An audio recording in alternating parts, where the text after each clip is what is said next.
আমার আসনের কর্মীরা তোমাদেরকে স্পষ্টভাবে বলতেছি, এই নির্বাচনের আগে জনগণের ঠ্যাং ধরবা। এই ঠ্যাং ধরলে কোনো খারাপ কিছু না। তুমি ঠ্যাং ধরবা একদিন, আমরা নির্বাচিত হলে আমাদের ঠ্যাং ধরবে 5 বছর। হ্যাঁ,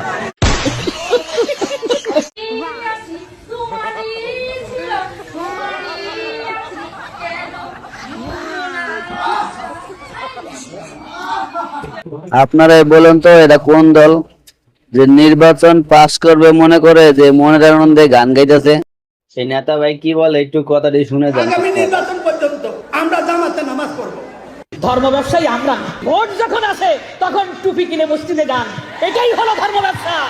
তবে আজকে ফেসবুকে দেখলাম একজন নেতা বলতেছে, তোমরা আপাতত নির্বাচনের আগ পর্যন্ত নামাজ জামাতে পড়ো। শালারা কি কয়, নির্বাচন পর্যন্ত নামাজ, নির্বাচন পর্যন্ত। আল্লাহকে বিশ্বাস করি অথচ ইসলামকে বলি মৌলবাদ। ইসলামের কাজ যারা করে তাদেরকে বলি মৌলবাদী। আর যাই হোক, এগুলো মুসলমান না, এগুলি মুনাফিক।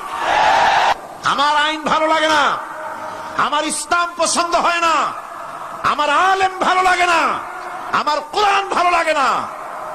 অবস্থা যদি এমনটি হয়, বেরিয়ে যাও, বেরিয়ে যাও।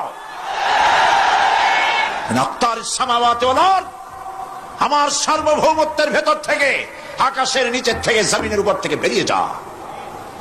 ফানফুজু লা তানফুজু ইল্লা বিসুলতান। কোথায় যাবে? পালাবার জায়গা নাই, বেরোতে পারবে না। আকাশ আর জমিন দিয়ে প্যাকেট করে রেখেছি, পালাবার জায়গা নাই।